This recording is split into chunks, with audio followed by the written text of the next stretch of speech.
Olá, alunos, estamos de volta para mais uma aula de Geografia e a aula de hoje é a de número 11, que trata da Geografia Histórica. E nesta aula nós vamos estudar os grandes impérios mundiais que estão relatados na Bíblia. O relato a seguir mostra a providência de Deus para com o seu povo e a maneira como ele se utiliza dessas nações para preparar o caminho do Messias, que é profetizado no Antigo Testamento desde o Gênesis. Não estaremos preocupados em relatar as guerras desses povos, seus costumes, sua idolatria, mas seus principais momentos e sua importância. Vamos começar pelo Império Assírio. O Império Assírio, no ápice da sua glória, a Síria tinha como reino um território que ia desde o norte da atual Bagdá até as imediações dos lagos de Urnia, na linha leste-oeste, né? Ia dos montes Zagros até o vale do rio Abor. Seu sistema de guerra era o de deportar os homens dos povos subjugados a fim de arrefecer-lhes, isto é, de enfraquecer-lhes o ardor nacionalista. Então, visava sempre ao extermínio moral das nações nas suas conquistas. Essa forma de conquista fez com que o povo de Israel, por eles dominados no Reino do Norte, se misturasse com outras nações, o que mais tarde causou as rejeições aos moradores de Samaria, como veremos aqui no segundo livro dos Reis, capítulo 17. Eu não vou ler todo o capítulo citado no livro, porque iria do 24 até o 41, mas quero ler apenas uma parte desse capítulo. Segundo Reis, o capítulo é o de número 17, a partir do versículo 24, que diz assim: E o rei da Assíria trouxe gente de Babel, e de Cuta, e de Ava, e de Ramate, e de Sefarvaim, e a fez habitar nas cidades de Samaria, em lugar dos filhos de Israel. E tomaram a Samaria em herança, e habitaram nas suas cidades. E sucedeu que no princípio da sua habitação ali, não temeram ao Senhor, e mandou o Senhor entre eles leões, que mataram alguns deles. Pelo que falaram ao rei da Assíria, dizendo: a gente que transportaste e fizeste habitar nas cidades de Samaria não sabe o costume do Deus da terra, pelo que ele mandou leões entre ela, e eis que a matam, porquanto não sabe o culto do Deus da terra. Então o rei da Assíria mandou dizer: levai ali um dos sacerdotes que transportastes de lá, que ele vá e habite lá, ele lhes ensine o costume do Deus da terra, etc. Lemos até o versículo 27. Na verdade, esse rei ou imperador assírio era Tigleat-Pileser III.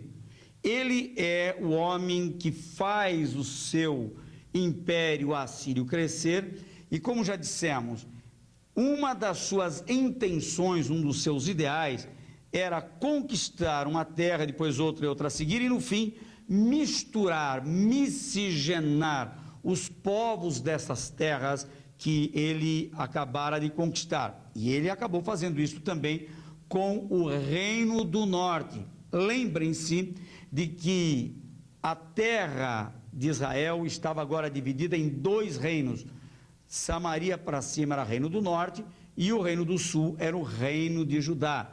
Desde que morreu Salomão, o seu filho Reoboão foi ouvir o conselho dos moços e não dos velhos, então chamaram o filho do comandante, aliás, o comandante próprio do exército de lá do Reino do Norte, que era Jeroboão, né? Ele estava no Egito, trouxeram-no e fizeram dele rei do Reino do Norte. Então, a partir dali, até o cativeiro babilônico, essa nação que foi regida por Davi como um todo, agora estava dividida em dois reinos, como se fossem dois países, Reino do Norte e Reino do Sul. E em 732 a.C., o que aconteceu foi que a Assíria dominou o Reino do Norte. A Assíria tentou também dominar o reino do sul, mais tarde, no tempo de Senaqueribe, quando o rei era Ezequias e o profeta na época era o profeta Isaías. Bom, voltando ainda a falar mais um pouco sobre a Assíria, antes de chegarmos a outro império, que é o babilônico, vamos ver aqui. Nós vimos que no ápice de sua glória, a Síria tinha como território essas regiões já citadas, seu sistema de guerra era deportar, já vimos isto. Essa forma de conquista fez com que o povo de Israel, por eles dominado, que eram os do Reino do Norte, se misturassem a outras nações, como vimos no capítulo 17, versículos 24 a 27 de 2 Reis. Alguns reis da Assíria, durante o período do domínio do povo judeu, como são Manassés III, Pileser III, Sargão, Senaqueribes e Assurbanipal, foram nomes de destaque aí. Chegamos então ao outro império que vence o Império Assírico, que é o Império Babilônico. A Babilônia ocupava territórios da Mesopotâmia até o Golfo Pérsico. Veja aí a Mesopotâmia, veja no mapa o Golfo Pérsico, está vendo essa região? Então a Babilônia ocupava essa região e possuía territórios férteis e era uma região de constantes chuvas. Durante o período do cativeiro, o povo de Israel, ali na Babilônia por 70 anos, aprendeu com Deus lições que lhe serviram para o resto da sua vida, como nós veremos a seguir. Quais foram as lições? Antes de falar das lições, deixe-me dizer, em 605 a.C., a Babilônia derrotou o Império Assírio. O Império Assírio começou em 732 a.C., com Tiglat-Pileser. A Babilônia, agora em 605, na Batalha de Carquemis, vence a Assíria e a primeira deportação começa aí. Mais tarde, começa então a haver as outras deportações, mas a primeira deportação se dá quando 10.000 jovens, dentre essa leva, estavam lá Daniel, Sadraque, Mesaque e Abdinego, eles são levados ao cativeiro babilônico. Em 587 a.C., então é que o templo de Jerusalém é destruído e a grande massa, a grande multidão é levada para este cativeiro, exceto os mais velhos, e mutilados, pessoas assim não interessavam. Essas pessoas ou ficaram lá com casas destruídas numa condição de total miséria, ou então foi deportada para o Egito. Foi o caso, por exemplo, de Jeremias. Quiseram deportá-lo para o Egito, foi um período... Ele não foi para o cativeiro babilônico, porque já não interessava para os babilônios levá-lo em razão da sua idade avançada. Agora, durante o tempo do cativeiro babilônico, então Israel aprendeu algumas lições, como nós veremos. A primeira delas foi a purificação da idolatria. Durante a sua vida em Israel, o povo sempre se desviava para outros deuses, Lá na Babilônia, eles entenderam que a sua derrota foi, em partes, fruto desse pecado. Esse grupo de sobreviventes que estava no exílio, então, passa a se preocupar com a adoração ao único Deus verdadeiro. A segunda lição que a nação, não estou falando mais de Israel, por favor, é o Reino do Sul, Judá, a invasão vem prioritariamente para o Reino do Sul. O Reino de Judá, embora a gente do Norte também fosse levada, mas ela é prioritariamente ligada ao Reino do Sul, porque eles destroem o templo e levam as pessoas de lá. A segunda lição que eles aprenderam lá, durante os 70 anos de cativeiro na Babilônia, foi cultuar a Deus. Então, construíram as suas sinagogas. Por quê? Com a ausência do templo, o povo procura nova forma de adoração, já que não há templo, o templo está destruído e o templo estava em Jerusalém.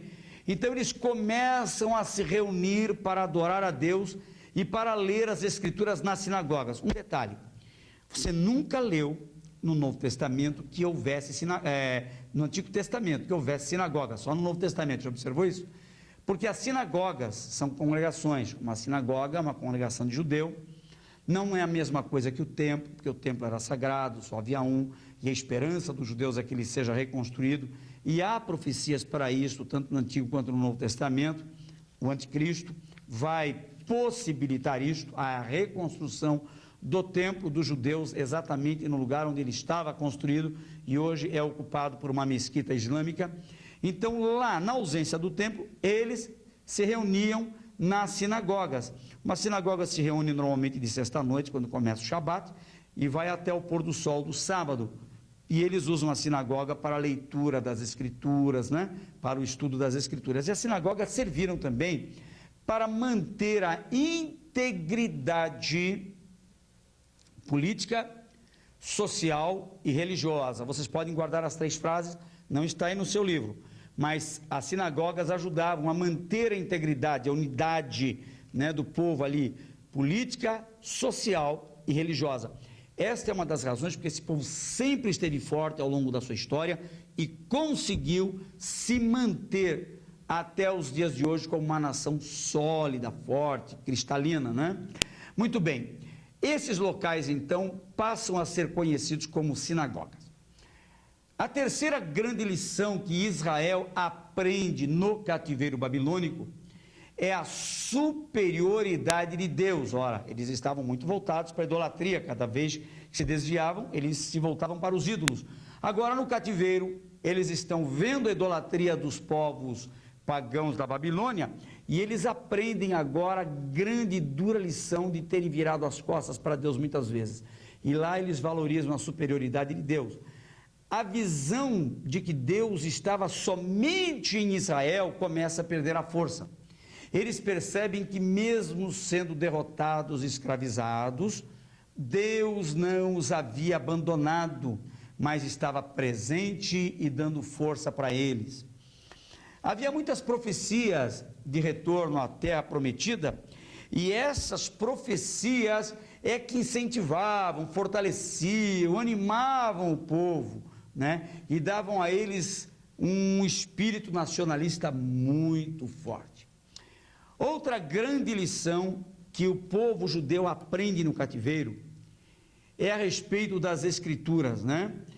As Escrituras são fortes para eles porque eles passam a dedicar uma atenção maior para elas, e isto em razão da criação das sinagogas. Uma sinagoga, para se reunir, tinha que ter quórum, pelo menos 10 homens, eu refiro-me não a 10 pessoas, mas 10 homens, pessoas do sexo masculino, e adultos ainda, né?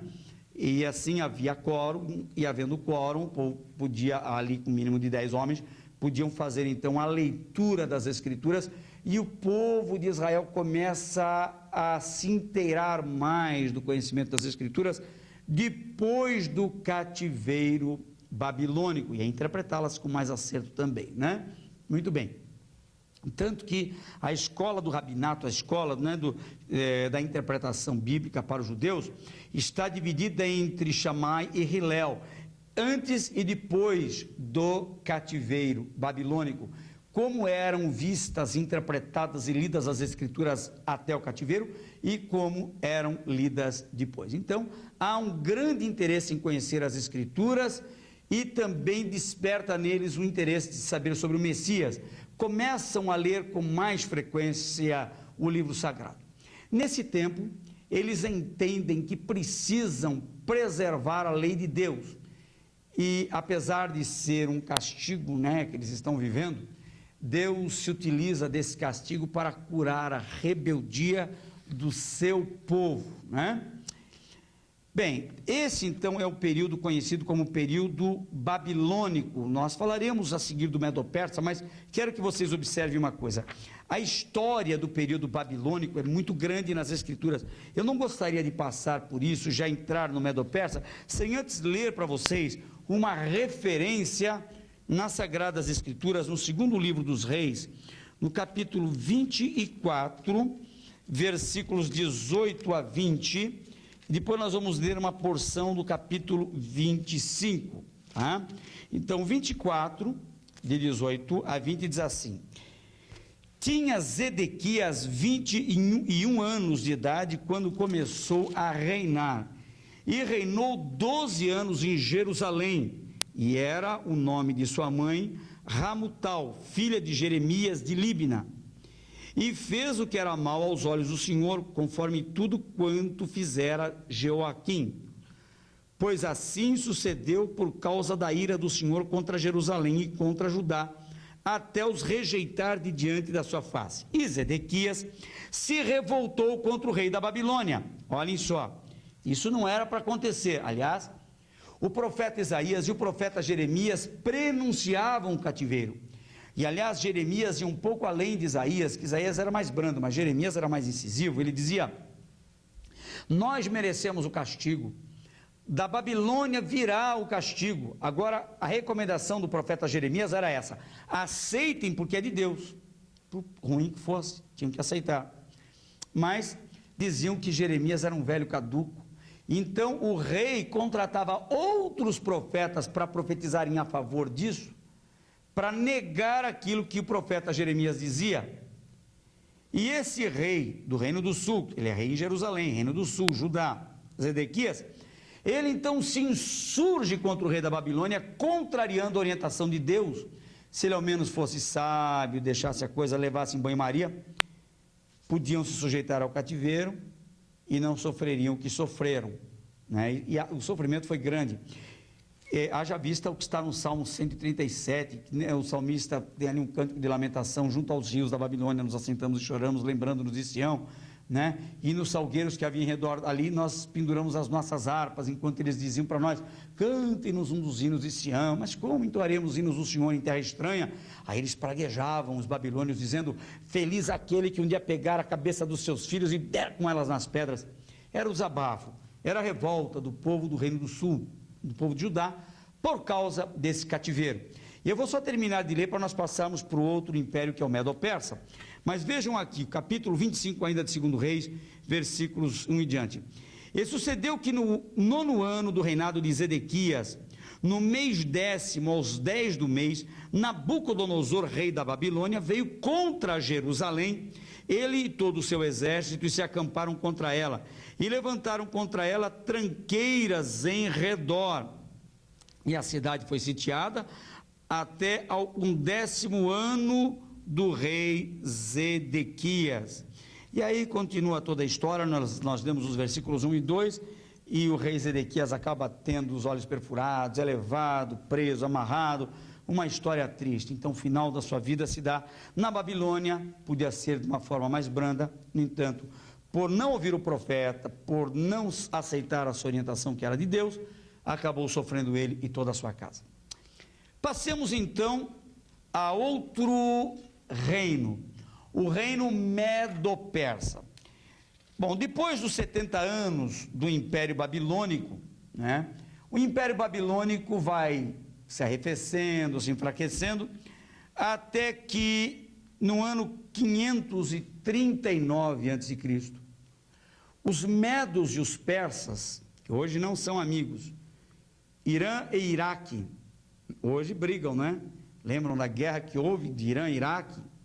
Até os Estados Unidos intervieram nessa guerra, defendendo, no caso, o Irã, porque o Iraque, que era regido na época, e até o presente também por Saddam Hussein, se rebelou contra os Estados Unidos e fez ataques aéreos contra Israel, porque Estados Unidos apoia Israel e estava indo contra eles. Naquela época, os medos e os persas formavam Irã e Iraque, respectivamente, se uniram, formando um novo império. E como a Babilônia estava perdendo a sua força, agora os medo-persas invadem a Babilônia e possuem. Quem são os medo-persas? São povos oriundos do Planalto iraniano. São cassitas, elamitas, gutitas, são os lulubitas, né? E a área, então, como já dissemos, é hoje ocupada pelo Irã e compreendia o então Planalto de Irã, toda a região do Golfo Pérsico. Veja aí no mapa, está vendo aí no mapa o Golfo Pérsico, veja o Irã, veja o Iraque, esses eram os países que formavam a Liga Medo-Persa, né? Tem também, além do Golfo Pérsico, tem os vales do Tigre e do Ciro, o Mar Cáspio, e os rios Oxus, Jaxantes e Indo. É nesse tempo, no tempo do Império Medo-Persa, que o povo de Israel retorna a Jerusalém sob o comando de Zorobabel.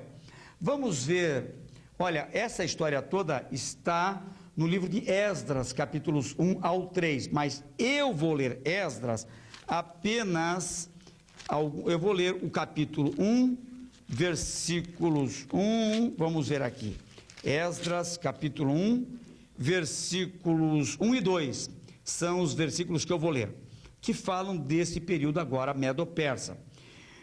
No primeiro ano de Ciro, rei da Pérsia, para que se cumprisse a palavra do Senhor por boca de Jeremias, despertou o Senhor o espírito de Ciro, rei da Pérsia, o qual fez passar pregão por todo o seu reino, como também foi escrito, dizendo: assim diz Ciro, rei da Pérsia: o Senhor, Deus dos céus, me deu todos os reinos da terra, e ele me encarregou de lhe edificar uma casa em Jerusalém, que é em Judá. Olha, foi bom para o povo judeu essa vitória do reino Medo-Persa contra a Babilônia, porque foi já na gestão dos Medo-Persas, tendo Ciro como governador ou rei, imperador, que eles puderam agora ter de novo o que era seu. O profeta Isaías faz profecia disso também, citando pelo nome, rei Dario também, são os reis em sucessão do Império Medo-Persa que deram a Israel a liberdade de voltar. Mas sabe o que aconteceu? Nesse tempo a coisa estava boa para eles. Os judeus que moravam na Babilônia tinham feito as suas vidas, comprado casas, aberto comércio, estavam já muitos deles bem de vida, né? Eles estavam preocupados em voltar de modo nenhum, tinham suas sinagogas, eles estavam vivendo muito bem mesmo, né? Como alguns brasileiros que tentam a vida em países de primeiro mundo, como Estados Unidos, outros estão no Japão, alguns estão na Europa, e depois que conseguem acertar a vida, não tem mais vontade de voltar, porque já assentaram os pés no chão. Quando chega a hora de voltar, que era o sonho deles há muitos anos, principalmente dos mais velhos, e muitos não puderam voltar, porque nos 70 anos de cativeiro, a grande maioria dos que foram levados agora já tinha morrido. Poucos velhos puderam voltar, saíram quando eram crianças do reino de Judá, estavam já no cativeiro, vivendo lá os 70 anos de cativeiro, e ainda sendo sobreviventes daquela chacina do reino de Judá, tinham o sonho de voltar, mas já não podiam usufruir tanto a terra, em razão, evidentemente, da sua idade. Bom, alguns ainda tinham fôlego para isso, né? Quem, por exemplo, vivia aí 90 anos de idade, e saiu bem criança da Judéia, ainda pôde viver uns bons anos na terra, depois do retorno do cativeiro. Mas sabe o que eu estou dizendo com isso? Que na primeira leva, só 50 mil pessoas quiseram voltar. E Deus estava aborrecido com isso, porque o povo já não tinha saudade da terra. E aqueles que voltaram não tinham interesse em apressar a construção da casa de Deus, começaram a construir suas próprias casas, casas boas. Foi preciso Deus levantar uma profecia, um profeta, o profeta Ageu, para reclamar disso e dizer: olha, vocês estão vivendo em casas boas, casas estucadas, eu estou morando aí em cabanas, né? Então aí começa a haver uma mobilidade, e tanto o templo quanto as muralhas são reconstruídas. O templo é de Zorobabel. Quem narra a história da reconstrução do templo é Esdras, que é um escriba, e ele também aparece aqui como alguém que participa da dedicação da casa do Senhor. Não digam inauguração, nós temos a mania de dizer inaugurar, né? Inaugurar é uma palavra mística e não é apropriada para um cristão. Sabe por quê? Quer dizer, chamar agouros, inaugurar, atrair novos agouros, pedir a sorte. Mas nós temos o hábito de dizer: vamos inaugurar a igreja, vamos inaugurar, vamos mudar a ideia, vamos começar a fazer uma campanha contra essa palavra, vamos trocar a palavra inaugurar por dedicar. Não vamos mais inaugurar uma igreja, vamos dedicar uma casa para o serviço de Deus, né? Vamos dedicar, em vez de inaugurar um coral, vamos dedicar um coral. em vez de inaugurar um novo auditório, vamos dedicar um novo auditório, assim por diante. Inaugurar uma casa, olha, construir, quer inaugurar. Vamos trocar o termo? O ID serve para essas coisas também, né? Então, nós estamos caminhando juntos e aprendendo cada vez um pouquinho mais. Muito bem. Então, nós temos aí a história do tempo do Império Medo-Persa. Ela está registrada em Esdras, nos capítulos 1, 2 e 3. Também Neemias, capítulos 1 e 2. Com Esdras, então, é narrada a reconstrução do templo e com Neemias é liderada a reconstrução dos muros. Neemias é o próprio reconstrutor, né? Dos muros, ele lidera, ele estava a essa altura lá com o rei, né, da Pérsia, e ele é um bom homem, mas pede autorização para vir e liderar, porque tomou no conhecimento, pelas informações da situação, do estado precário em que se encontrava a cidade de Jerusalém, né? Então, os sacrifícios a partir da reconstrução, né, passam a ter um novo sentido, e as festas são celebradas com mais ardor, com mais fervor. Os povos que moravam nessas regiões, no entanto, não aceitavam com tanta liberdade que os judeus, aquilo que os judeus haviam conseguido, e eles acabam se insurgindo contra eles com grandes conflitos, principalmente os do Reino do Norte, que ainda estavam lá, os samaritanos. Então, nesse tempo, surge uma diáspora que consistia na dispersão dos judeus que preferiam morar em outras regiões e não em Jerusalém, porque era muito perseguido o judeu que morava em Jerusalém, né? Eles tinham medo, porque havia muita repressão. Nós temos uma história interessante, aqui não vou ler não, mas no capítulo 4, né, de Neemias, quando os inimigos, né, Tobias, Sambalate, Gesem, tentam segurar a reconstrução do templo. Você vai ver ainda no capítulo 6 de Neemias que eles conspiram contra a reconstrução, aliás, dos muros da cidade, mas Neemias tem sempre uma resposta para eles. Quando essa turma lá de Samaria, a turma de baixo, chama Neemias para vir banquetear com eles, Neemias diz assim: estou fazendo uma grande obra, de sorte que não poderei descer. Então, eles mandam uma segunda comitiva para incentivar Neemias a descer. Claro que eles queriam matar Neemias lá embaixo. Neemias diz novamente: estou fazendo uma grande obra, de sorte que não poderei descer. Terceira vez a mesma coisa, a quarta vez, idem. E na quarta vez eles desistem. Isso me faz lembrar o que a palavra de Deus nos instrui a respeito do arqui-inimigo das nossas almas: resistir ao diabo e ele fugirá de vós. As insistências do diabo para nos derrotar são muitas, mas vamos resisti-lo em cada um dos seus ataques, como Neemias fez com seus inimigos que não queriam ver a obra de Deus prosseguir. Então, muitos judeus agora saem, muitos desses, apesar de estarem longe da sua pátria, continuaram adorando a Deus, abrindo as suas sinagogas, onde quer que estivessem, então eles abriam as sinagogas, né? Muito bem, vamos a um terceiro período. Nós estamos vendo a sucessão histórica aqui dos reinos, e olha, se você estudar o livro de Daniel, você pegar lá o sonho de Daniel, aquela interpretação da estátua, né, que Daniel dá com os seus elementos para o rei da Babilônia, rei Nabucodonosor. Vamos pegar aqui, vejam, o capítulo 3 do livro de Daniel fala da estátua de ouro, né? Aliás, não, antes da estátua de ouro, vamos antes aqui.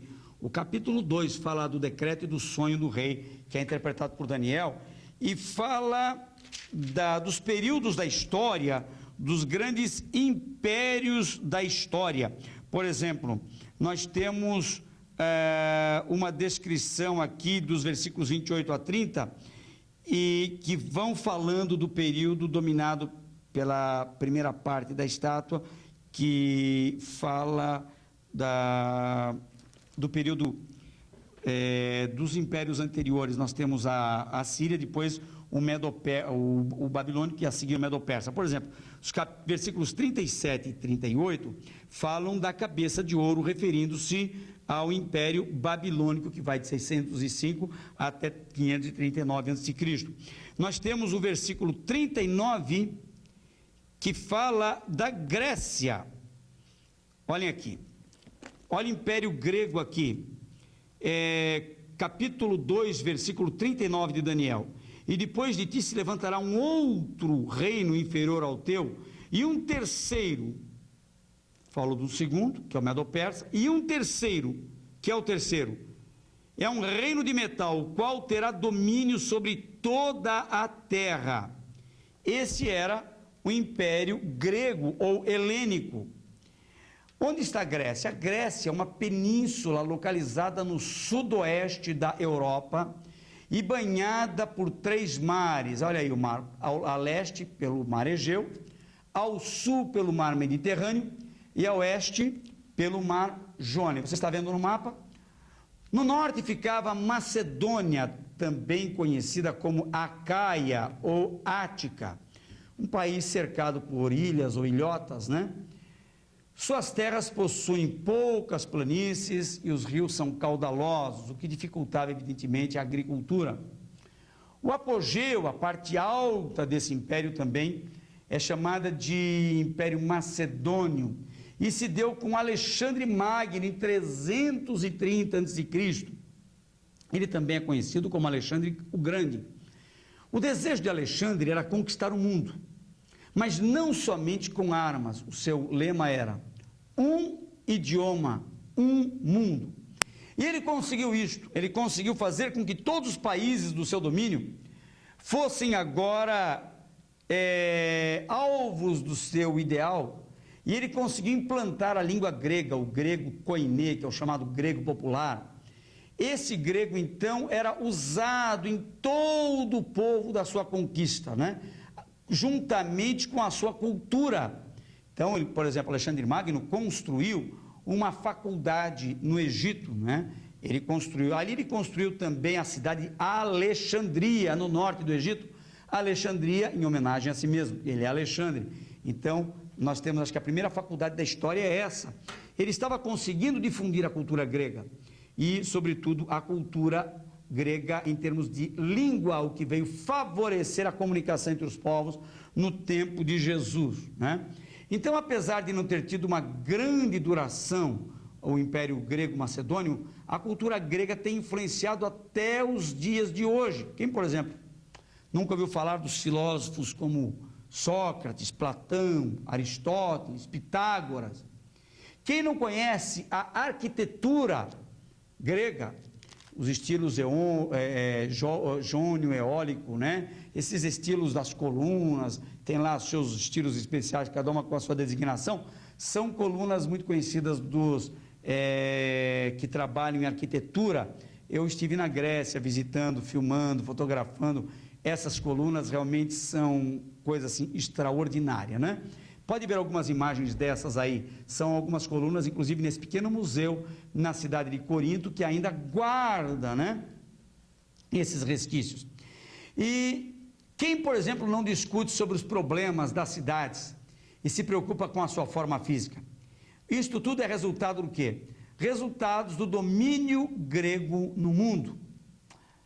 Assim, com toda a cultura, a língua universal, como hoje é o inglês e alguns anos atrás foi o francês, né, uma língua diplomática, a língua diplomática ou língua universal naquele tempo era o grego popular, o koiné, a língua do Novo Testamento. Então essa língua irá facilitar a comunicação entre os povos. E essa grande contribuição também facilitou a evangelização do mundo pelos apóstolos.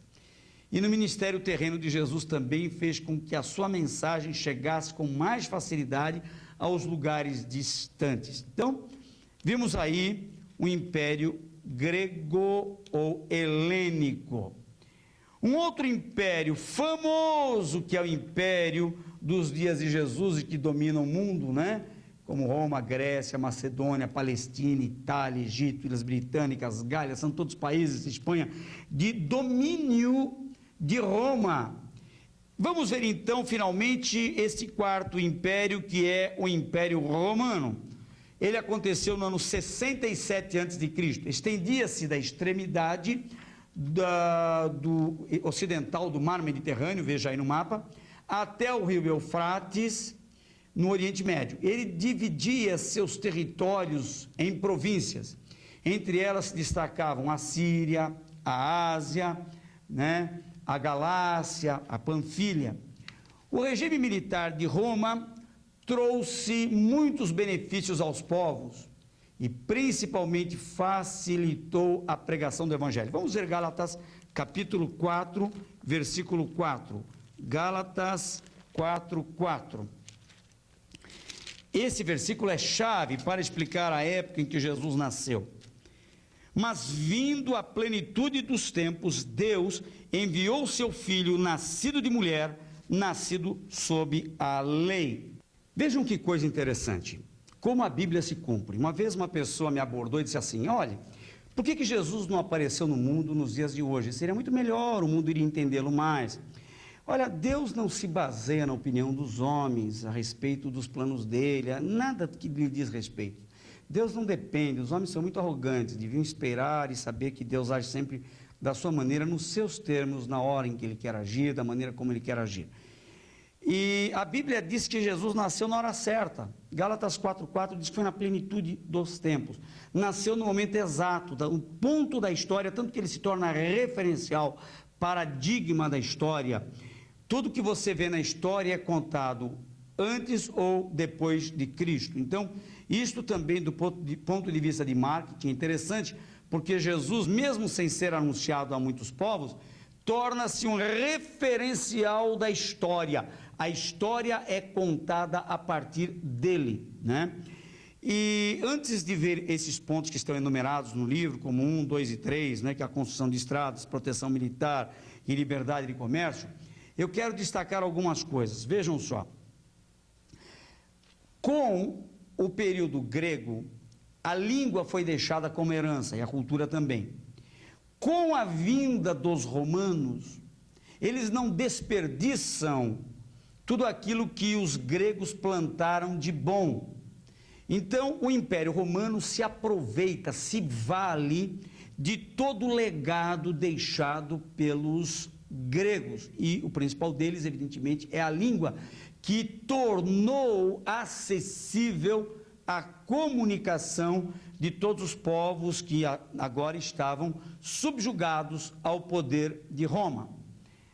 Vamos então agora ver aqui esses números como temos nesta página, finalizando a nossa aula de Romanos. Primeiro, em que o Império Romano contribuiu no cenário do Novo Testamento?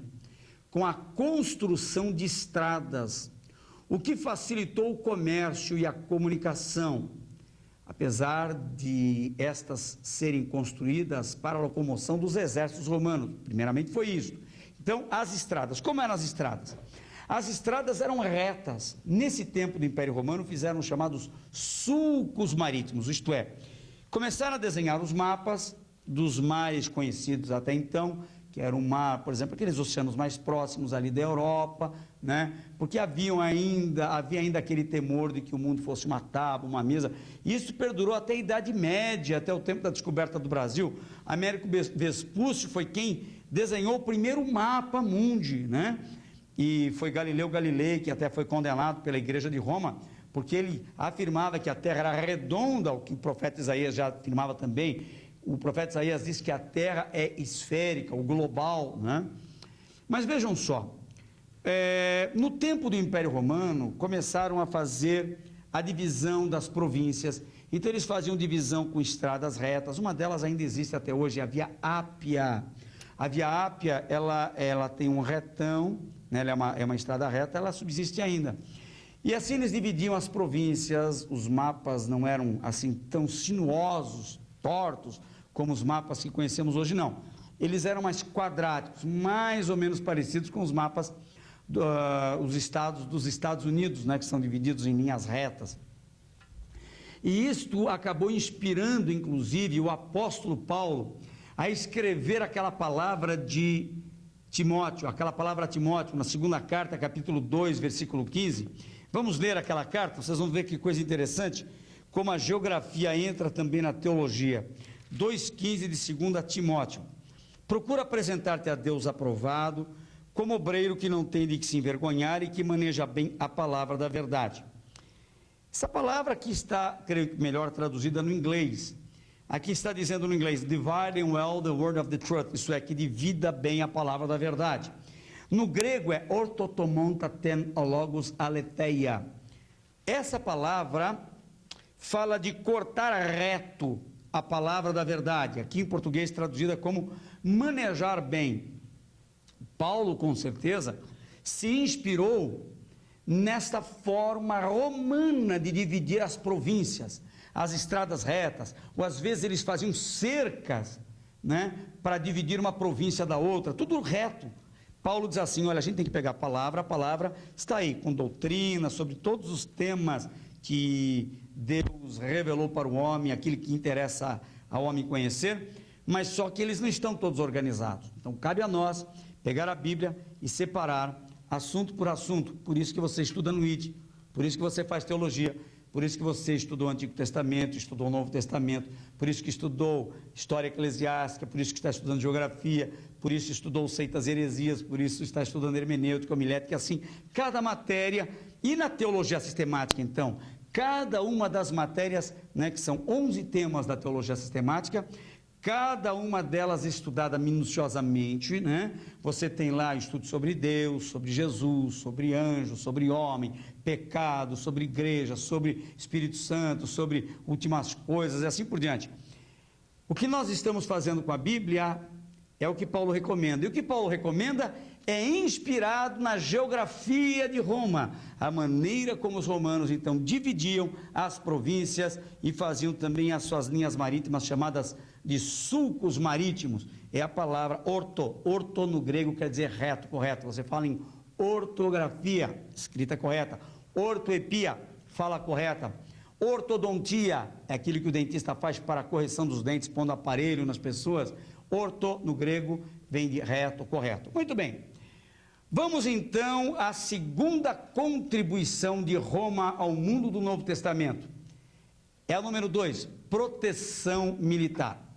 Como Roma sempre mantinha uma guarnição de soldados em suas províncias para manter a ordem, ela evitava com isso os conflitos entre as cidades e servia isso como proteção para as pessoas. Então, o serviço militar no Império Romano bateu recorde, tornou-se modelo para gerações futuras.